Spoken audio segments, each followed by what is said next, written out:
Kill the engine. Kill it now. What's the problem, officer? This bike. Where'd you get it? I bought it.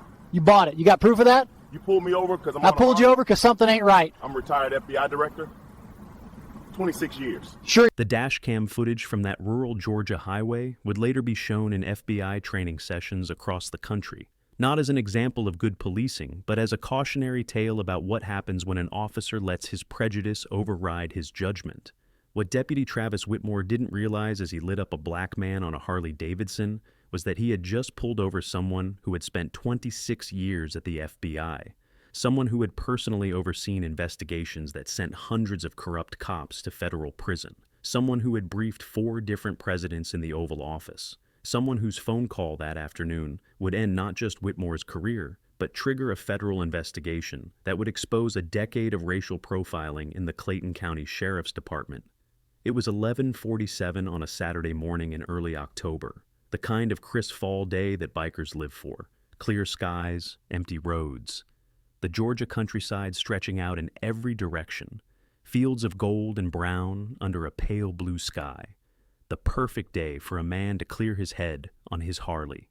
Retired FBI Director Marcus Jennings had been riding motorcycles for over 40 years. He bought his first bike at 22 with money saved from his first job out of college.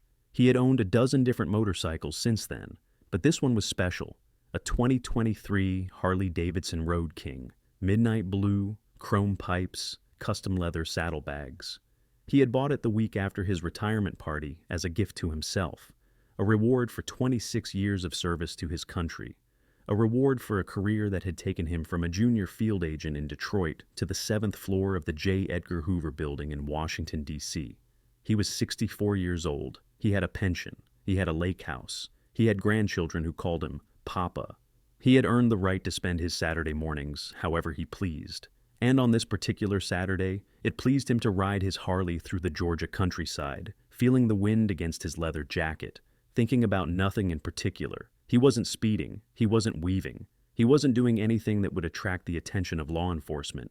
He was just a man on a motorcycle, enjoying his retirement. But Deputy Travis Whitmore saw something different. He saw a black man on an expensive bike. And in his mind, those two things didn't belong together. Before we continue, where are you watching from? Drop your location in the comments. And if you're new here, hit that subscribe button. What happens to Deputy Whitmore is something you need to see. Whitmore had been with the Clayton County Sheriff's Department for 9 years. He worked patrol on the rural highways that connected small towns and farming communities.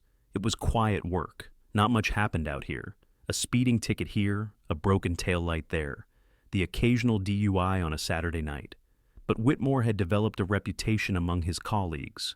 Some called him proactive. Others used different words when supervisors weren't around. His personnel file told a clearer story. 16 complaints in 9 years. 14 of them involved traffic stops of black drivers. 14 out of 16. The complaints described the same pattern over and over. Stops without clear justification. Aggressive questioning. Searches that found nothing illegal. Citizens left humiliated on the side of the road, while Whitmore drove away without so much as an apology. The department had noted these complaints. They had required Whitmore to complete additional training twice. They had placed letters of counseling in his file, but they had never suspended him, never demoted him, never questioned whether an officer with 16 complaints should still be wearing a badge. That institutional failure was about to cost them everything. Whitmore was parked in his usual spot that morning, a gravel turnout behind a cluster of trees, where he could monitor traffic without being seen.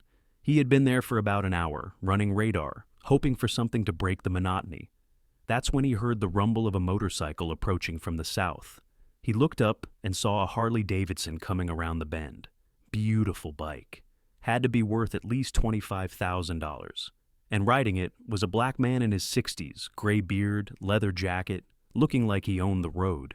Something about that picture bothered Whitmore, something he couldn't quite articulate, but that guided his hand to the ignition of his patrol car.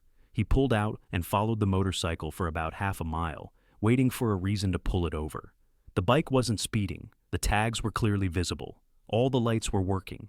There was no legal justification for a stop whatsoever. Whitmore pulled him over anyway. The dash cam captured everything. The blue lights flashing. the motorcycle pulling over onto the gravel shoulder, the rider calmly dismounting and removing his helmet, the deputy approaching with his hand on his weapon. Quick question for everyone watching. Have you ever been stopped for no reason? Type yes in the comments if you have. Whitmore's first words set the tone for everything that followed. He didn't ask for license and registration. He didn't explain why he had initiated the stop. He just looked at the bike, looked at Marcus, and asked where he got it. Marcus had been in law enforcement for over a quarter century. He had conducted thousands of interrogations. He had trained agents in interview techniques. He knew exactly what was happening the moment those words left the deputy's mouth. But he had also learned, through decades of being black in America, that the side of a highway was not the place to make a stand. He answered calmly that he bought it. He said it was his bike. He asked what the problem was. Whitmore didn't answer the question. Instead, he asked if Marcus had proof of purchase. He asked if Marcus had the title on him. He asked questions no officer would ask during a legitimate traffic stop. Marcus noted that he hadn't been speeding. He hadn't committed any traffic violations. He asked again, politely but firmly, why he had been pulled over. Whitmore's answer would later be played in federal court. He said, "A bike like this gets reported stolen all the time." He said he was just doing his job. He said Marcus should understand and cooperate if he had nothing to hide. A bike like this gets reported stolen all the time. There was no stolen vehicle report. There was no BOLO. There was nothing in the system about a blue Harley-Davidson Road King being stolen anywhere in the state of Georgia. It was a lie, a pretext, an excuse manufactured on the spot to justify what Whitmore had already decided to do the moment he saw a black man on an expensive motorcycle. Marcus knew it was a lie. He had supervised enough civil rights investigations to recognize racial profiling when he experienced it firsthand. But he kept his composure. He reached slowly into his jacket and pulled out his wallet. He handed over his driver's license. Whitmore looked at the license. He looked at Marcus. He looked at the license again. Something about the address seemed to interest him. It was a good address, an expensive address, the kind of neighborhood where houses had gates and lawns had gardeners. He asked Marcus what he did for a living. Marcus said he was retired. Whitmore asked retired from what? Marcus paused. He had a choice to make. He could simply say he was former law enforcement and probably end this encounter immediately. Or he could see exactly how far this deputy was willing to go. He chose to see. He said he had worked for the federal government. He didn't elaborate. Whitmore told Marcus to step away from the motorcycle. He said he needed to run the V9 to verify it wasn't stolen. He said Marcus should wait on the grass while he completed his investigation. His investigation into a motorcycle that wasn't stolen, based on a report that didn't exist, during a stop that had no legal justification whatsoever. Marcus complied. He stepped away from his bike. He stood on the grass at the side of the road. He watched as Whitmore walked around his Harley, examining it like it was evidence at a crime scene. He waited. Do you think Marcus was angry at this point? Type what you think he was feeling in the comments. A pickup truck drove past, slowed down, and kept going. Another car passed a minute later. Whitmore paid no attention. He was too busy writing down the VN number, taking his time, making Marcus wait in the Georgia sun like a suspect rather than a citizen. He called dispatch to run the VN. While he waited for the response, he started asking more questions. Where was Marcus coming from? Where was he going? Did he have any weapons on him? Marcus answered each question calmly. He said he was taking a ride in the country. He said his destination was his own business. And yes, he said, he was carrying a firearm because he was a retired federal agent with a valid concealed carry permit.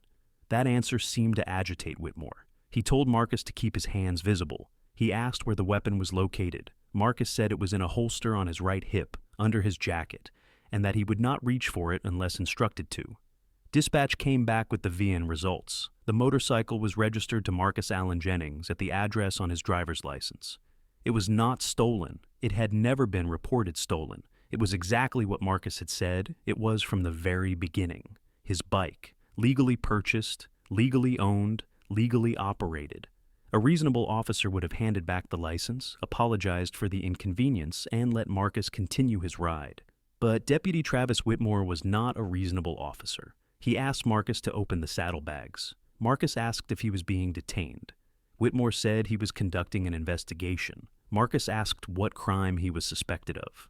Whitmore said he was just trying to be thorough. Marcus said that without probable cause or his consent, the deputy had no legal right to search his belongings. He said he did not consent to any search.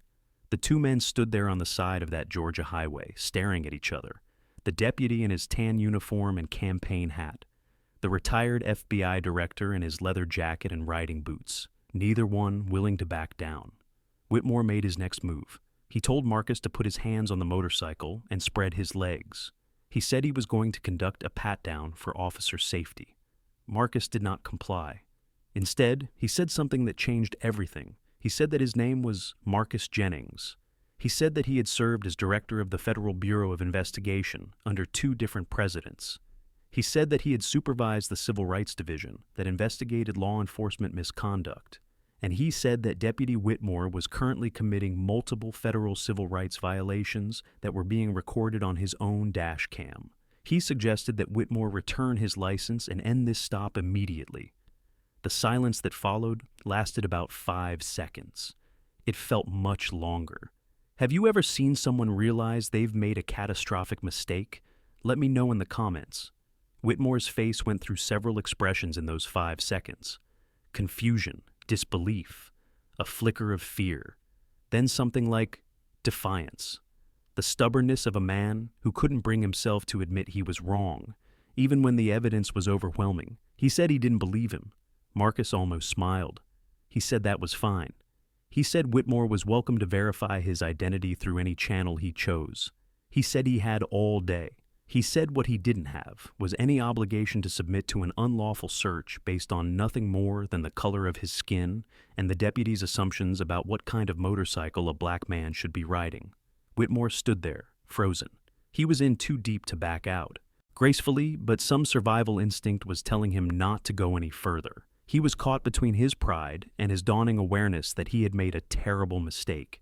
He handed back the license. He told Marcus he was free to go. He didn't apologize. He didn't explain. He didn't acknowledge anything that had happened in the previous 15 minutes. He just walked back to his patrol car, got in, and sat there. Marcus put his license back in his wallet. He put his wallet back in his jacket. He put his helmet back on. He mounted his Harley, and before he started the engine, he pulled out his phone and made a call. He called the special agent in charge of the Atlanta FBI field office, a man he had mentored and promoted years earlier, a man who now ran the largest FBI office in the southeastern United States. He said he had just been racially profiled by a Clayton County deputy. He said the entire incident was on dash cam. He said he wanted a full investigation, not just of this deputy, but of the entire department. Then he started his motorcycle and rode away. Deputy Travis Whitmore sat in his patrol car for a long time after Marcus left. His dash cam kept recording.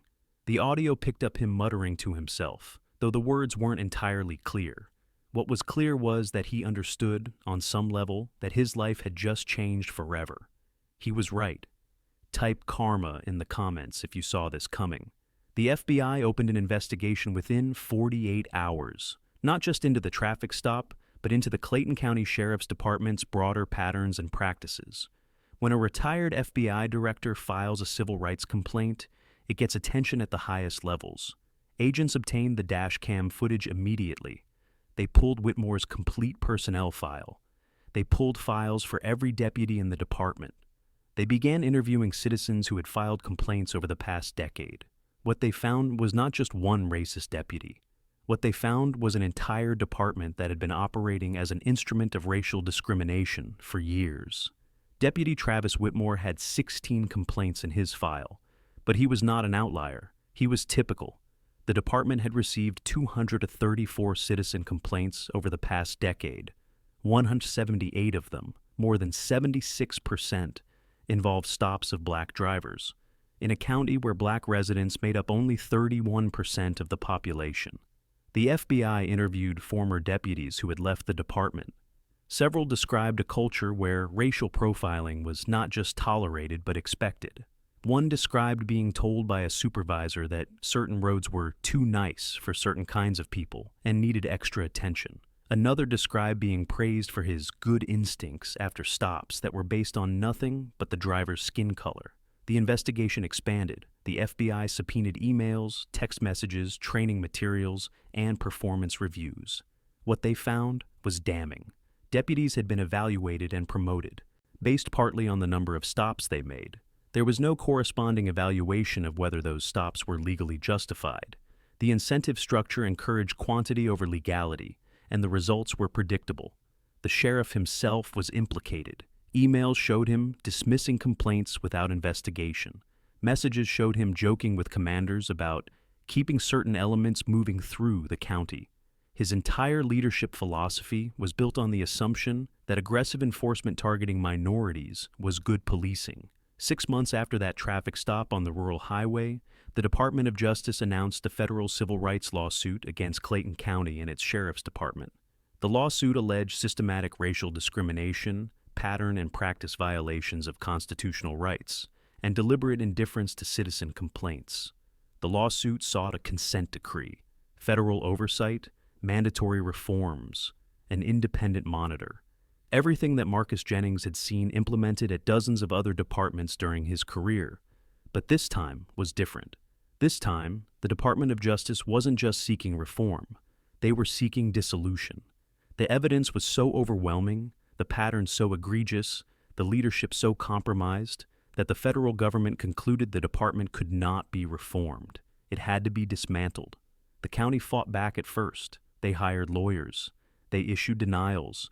The sheriff held press conferences calling the investigation a witch hunt, claiming his department was being targeted for political reasons. Nobody believed him. The dashcam footage had been released. The pattern of complaints had been documented. The emails had been leaked to the press. Every day brought new revelations, new evidence, new reasons why this department needed to be shut down. 18 months after Marcus Jennings was pulled over on that highway, Clayton County announced that it was dissolving its sheriff's department entirely. Law enforcement services would be transferred to the state patrol under a new agreement that included strict oversight provisions, mandatory civil rights training, and civilian review of all complaints. The Clayton County Sheriff's Department ceased to exist. The sheriff was forced to resign. Every deputy was terminated. Some were rehired by the state patrol after extensive vetting. Many were not. An entire department erased from existence because one deputy couldn't accept that a black man might legitimately own a nice motorcycle. Do you think this outcome was fair? Let me know in the comments. Deputy Travis Whitmore faced criminal charges. The state prosecutor charged him with unlawful detention and filing a false report. The false report charge came from his written account of the traffic stop, which claimed Marcus had been speeding and acting suspiciously. The dash cam proved both claims were lies. A jury found him guilty. He was sentenced to 18 months in state prison, 3 years probation, and permanently banned from working in law enforcement in Georgia. But the state charges were just the beginning. The United States Attorney's Office charged Whitmore with deprivation of rights under color of law. The federal trial was brief. The dash cam footage was played. Marcus testified. The pattern of prior complaints was documented. The jury deliberated for less than 2 hours. Guilty. The federal judge sentenced Whitmore to an additional 3 years in federal prison to be served after his state sentence. He would spend more than 4 years behind bars for a traffic stop that lasted 15 minutes. The civil lawsuit was equally devastating. Marcus filed suit against Whitmore personally, against the sheriff, and against the county for its systemic failures. The case never went to trial. The county's insurance carriers calculated the potential damages and demanded a settlement. $7.2 million. The largest settlement in Clayton County history. Paid for by taxpayers who had allowed their sheriff's department to operate without accountability for years. Marcus donated most of the money. He established a scholarship fund for black students pursuing careers in law enforcement. He funded civil rights organizations. He supported legal defense funds for victims of police misconduct. He transformed his settlement into systemic change. The case is now taught at the FBI Academy in Quantico. It's shown to new agents as an example of racial profiling, of institutional failure, and of what happens when departments protect bad officers instead of disciplining them. Marcus still rides his Harley. Every Saturday morning when the weather permits, he's out on those Georgia highways, wind in his face, chrome gleaming in the sun. Sometimes other bikers recognize him, sometimes they don't. It doesn't matter to him.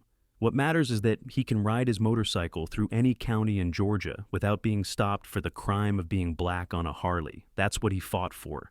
That's what he won. And Travis Whitmore, he was released from federal prison last year. He's a convicted felon now. Can't vote, can't own a firearm, can't work in law enforcement, can't explain to future employers why his name returns thousands of search results, all of them connected to one of the most notorious racial profiling cases in recent Georgia history. He had 9 years on the force. He threw it all away in 15 minutes because he saw a black man on a nice motorcycle and decided that man needed to be questioned. He questioned the wrong man. If you've made it to the end of this story, you understand why it matters. Please subscribe if you haven't already, and share this video so others can see what accountability looks like when it actually happens. What was the most shocking part of this story for you? Let me know in the comments below.